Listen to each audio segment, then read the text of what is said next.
So welcome to Clay Art Center. Thank you for joining us. So you're here today with Maria Spiess, our artist in resident, and she's broadcasting from our gallery at Clay Art Center today.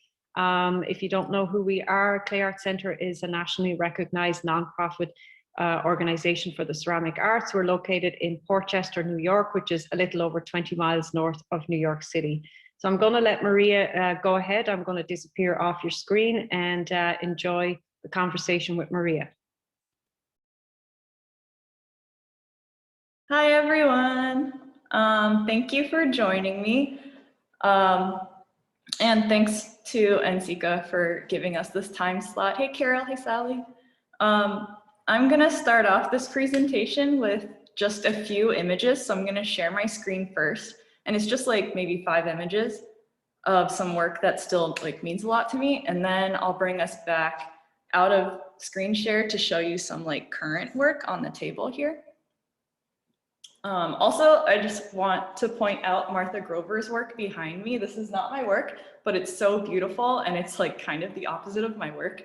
So just addressing that this whole room is beautiful and you can see this show through Clay Art Center as well, digitally. Okay, sharing screen.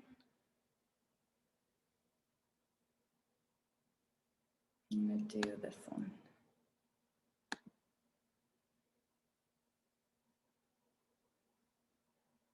Okay, can you see my screen now?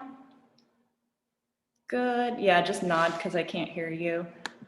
I'm gonna go down to enter full screen. All right, so this work was on display at my previous residency at Lux Center for the Arts in Lincoln, Nebraska. And the work I want to talk about is the pieces along the wall with the black circles. And that piece is called Diary. And the reason why I'm showing you images of this work is because most of it sold from that show. I actually only have one piece left from that one. But I still think about it a lot. So I want to give it a little show for you guys. Here's a little detail of how they are displayed on the wall. So each sheet, I think of it as a sheet of paper from a diary. And each sheet is a slab of clay traced from my open sketchbook. So it's almost like each one is a page in my sketchbook. And when I displayed it on the wall, I kind of angled it kind of like tiles on the wall so that it could also play with shadow and light. This is the first one I made, and I thought about them in a chronological order because when I was thinking about them, I wanted to see the progression from one to the next and try out different things I could do with the process I'm working with. And so this is coil built on a slab, and it's kind of built layer by layer, starting with the bottom coil, the coil along the bottom of this sheet, and then working my way up towards the top. And I thought when I was making it, before I started making it, that it would all just be straight lines. So the coils would just be straight lines drawn on a sheet of paper or something. But because of the way my hands are rolling the clay, parts of the coil are thinner than the rest, just because of the shape of my hand. And then at the end, kind of trimming the coil also puts some pressure on the clay so that it spreads out a little bit. And that actually changed the way each layer built up. And then when you get to the top layer, the coils don't even fit from one end to the other on this sheet anymore. So then when I got to the top corner, I was kind of faced with this moment where I had to make a decision about how do I want this to be? Does it need to line up with the rest, or can I just let it hang off? And so this was the result of the first sheet. So this is the very first one I made, and the title is called First Page. The next one I want to talk about is actually the second one that I made. And this one, because I was thinking about it writing on a piece of paper, I ended up thinking about my artist statement a lot and about how I'm not too comfortable sharing things in writing very much. And I thought it would be really nice, my dream is to someday just not have an artist statement and just show a visual work as my artist statement. And so this one is kind of about that as like my dream. So this is called This Is How I Write. And this one is kind of built in a different way, obviously still using coils, but for each coil that I used, the end of the coil ended up being kind of like the period at the end of a sentence, and then the beginning of the next coil is like the start of a new sentence. So I really liked these points where the coils end and then the new one starts. The last one I want to show you is called Rolling Off the Page, and this one is kind of playing with the idea of using the sheet, the slab of clay, like a sheet of paper, as like my parameters for each piece. But what if I had like too many words for one sheet of paper?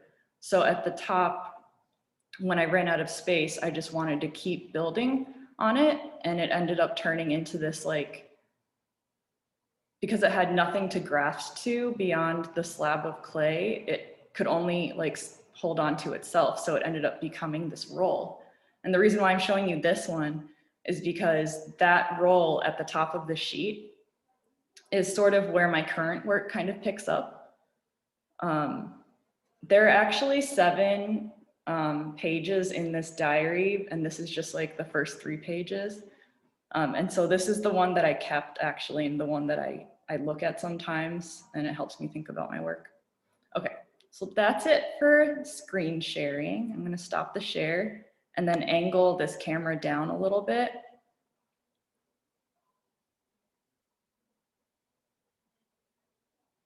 Okay, good.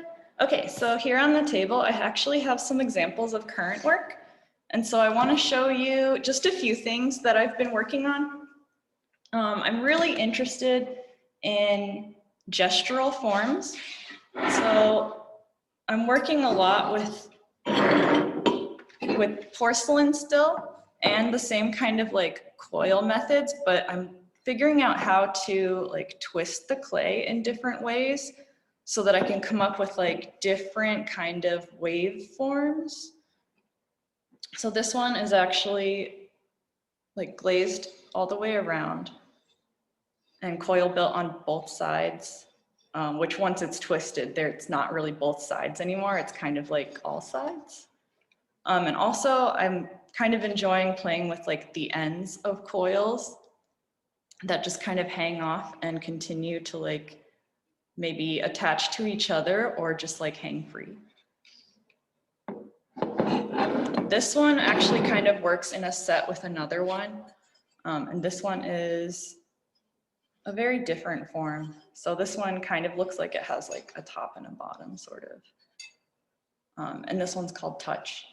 So when it sits on the table, it sort of like touches the table in a nice way. And these two kind of like relate to each other, which is something that I'm only able to like play around with after I finish them and after they're out of the glaze kiln. Then I can kind of like puzzle piece things together and see like what ones seem to have like a relationship. So that's another thing I'm thinking about, is how they relate to each other, because I'm not totally aware of that when I'm actually in the making process. It's just maybe a presentation process. Other things I'm interested in are like different forms and also like different qualities of glaze.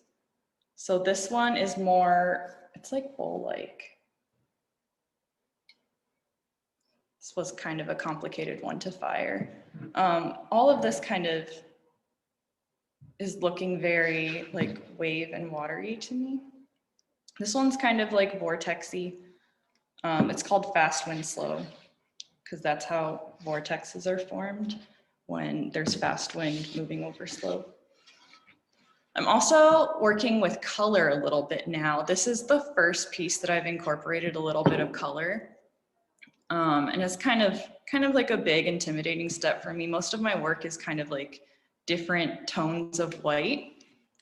And so I get to work with a lot of shadow that way, but with color, it seems to like grab our eye a little bit more in a different way, but shadow doesn't work in the same way. So this one, I'm just gonna like point out, if I can get like a camera angle. This is sort of my favorite way to look at it, is kind of looking through the inside.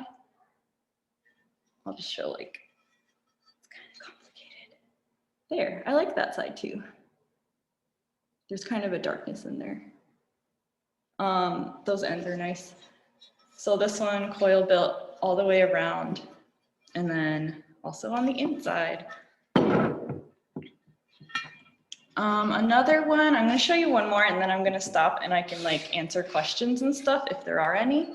But there's one more that I have that I've been kind of like thinking about a little bit, and this one is a little different than the other ones. Like the glaze is still white, but it's like, it has a few different qualities. It's the first one that I've made that's like a little more vertical, which is kind of fun.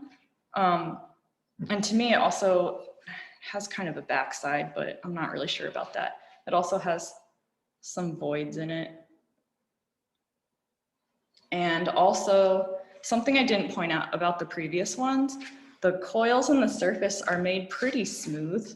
So I keep things pretty slick. And this is probably the first one that I kind of enjoy these like stretch marks from all the bending that I've been doing.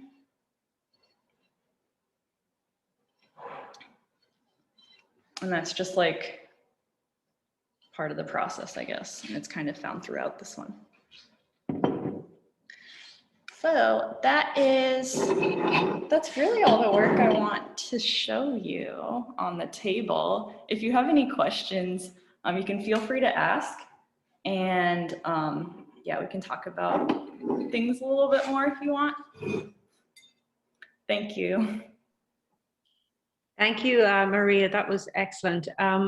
Is there anyone that wants to ask a question? And I actually have a question for you myself. Maybe I'll kick things off. You said you showed one piece there and you said you liked to look at it from a particular angle. I think you were looking at it from the front, and it was a kind of a spiral shell sort of motif. I was wondering if you had considered making your work with bigger, thicker coils and making them more freestanding. Ooh, I actually haven't considered that yet.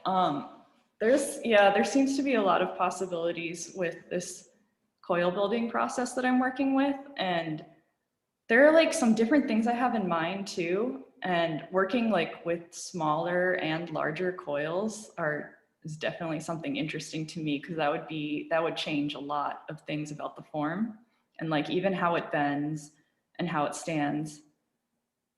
So yeah, I'm definitely interested in that, and I'd like to play around with it. Okay, Carol has a question. 1 second, Carol, and I'll just ask you to unmute. Maria, why did you say the bowl-shaped one you were worried about? I don't know if you said in the glaze kiln or in the kiln itself. Why is that one harder than the others?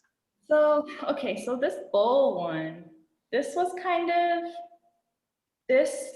so I was playing with glaze quality on this one. So for the glazes that I use, I really only have like 2 white glazes that I'm kind of like alternating and using thinner and thicker and like overlapping in different ways to get it to look slightly different.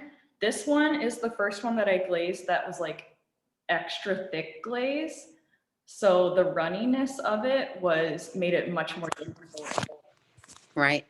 Yeah, so it's like, I don't know if you can tell on camera, but it's like really, the glaze is really pooled in there, like very thick. Like it covers a lot of the coils, except for like the very sharp points on top, versus like this one where you can actually see like how much the coils stick out, you know? So this one, because it was glazed so heavy and it pools so much, when I fired it in the kiln, it just like the runniness of it made it really kind of like some mistakes happened. Glaze is like one of the more stressful parts of the process for me. Like I love the building process so much. I just want to keep building things, just making things nonstop. And then when it gets to the glazing part, I'm just kind of like, oh, I have to do this now. What do I do? Finishing work is hard. Thank you, Maria. Thank you. Do we have any other questions right now? So I totally identify with what you're talking about there, Maria, in not wanting to glaze and to be in love with the building process. Do you have any kind of thoughts on how you can go forward with that? Well, I've been making more test tiles, like little test tiles. I should have brought one. Those things are really cute. They're just like tiny versions of my surfaces in like a circular form, kind of like this guy, but really small, just like that small. And just like working on really small things that I don't commit so much time to, and just experimenting with glazing on that has been helping me build more confidence with it. And so I feel like that's the best way to do it. And that was something that was suggested to me by Rena, one of the artists who work here.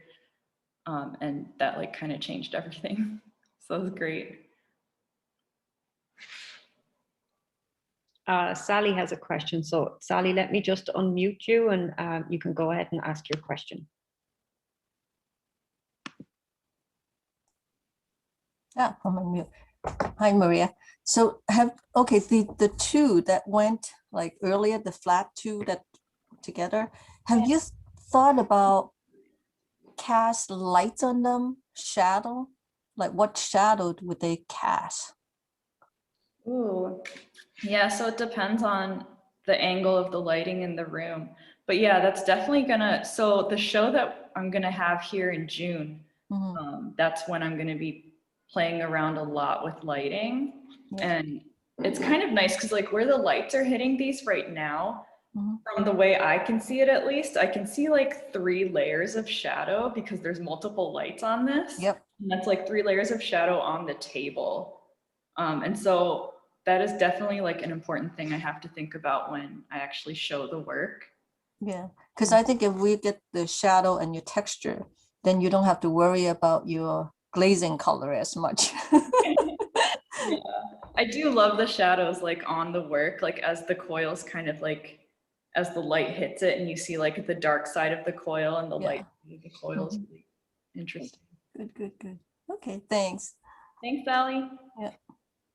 Thank you, Sally. Emily has a question. I'm just going to ask Emily to unmute.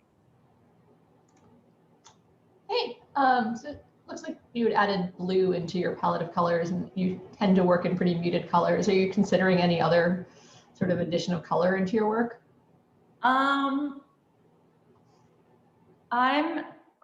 I'm really right now, I'm just considering like different tones and shades of in the blue family. I really want to go a lot more pale with colored. So I also have been thinking about like the effect of color on the work to like make the work feel more warm when you look at it versus more cold, and like being able to display that kind of duality would be really nice, but I don't have any like color choices yet. But it would have to be like fairly pale. This is a little more extreme, except for like all of the parts that I cleaned off, like this blue is very dark to me. Thank you, Maria. We'll take one more question from Sally, and because I know these are 20-minute long talks, but go ahead, Sally. Is it? Okay. So Maria, these waves, what does it mean for you when you create these waves for this show? So the waves to me are, it's about people actually. I guess they kind of like have come to represent people for me, people in general. So not like a specific person each time you make one, but like people in general, and the way we each affect each other, and over time how we continue to affect each other through other people, and like that connection that we have. So it's almost like each wave is a person, but each like ripple, each like line in this form is like a person also. And so they're people kind of like moving each other and then becoming a wave too. And I think there's a lot more to that. Conversation kind of. Yeah. Okay. Cool. Thanks. Thanks. So thank you so much, Maria. Thank you for sharing your work with us. And thank you everybody for attending, and hope to see you back here For our next Expo talk is at 2 p.m. with Brianna Hendricks. Thank you all again. Thank you.